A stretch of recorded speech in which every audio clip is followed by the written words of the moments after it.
நான் ஒரு சாதாரண மகன். நீ என்ன அவ்வளோ பெரிய அப்பாட்டாக்கிறா? என்னை இறுதி போர் கட்டத்தில் அழைத்து ஒருத்தன் கிடைச்சிட்டான்னா என்ன வேணாலும் பேசுவீங்க. அதுக்கு நான் தான் கிடைச்சேன். என்னை பாதுகாப்பதே அவருக்கு பிரச்சனை. தகவல ஒரு அளவுக்கு மேல பண்ண சுத்தி செல்லடித்துக் கொண்டிருக்கிறார்கள். கொஞ்சம் அசந்தா அள்ளி விட்டு தள்ளுறாங்கப்பா. நான் ஒருத்தன் சாப்பிடுறேன். இன்னைக்கு ஒரு புட்டி சாப்பிட்டா என்ன சாப்பிட்டு போக வேண்டியதானே.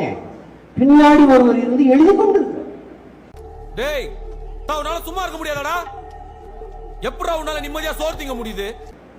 உங்களால நம்ப முடியுதா பாருங்க. சோறு தானே திங்கிறா. இந்த சம்பளை 2 முறை தொட்டார். இந்த கூட்டை நன்றாக சாப்பிட்டார். நினைச்சண்டா கொத்தா அப்படிங்கிற ஒரு சாதாரண ஒரு மனநிலையில தான் கடந்து போறேன். நாங்க என்ன பொய் சொல்லிட்டே தினம் நினைக்கிறீங்களா?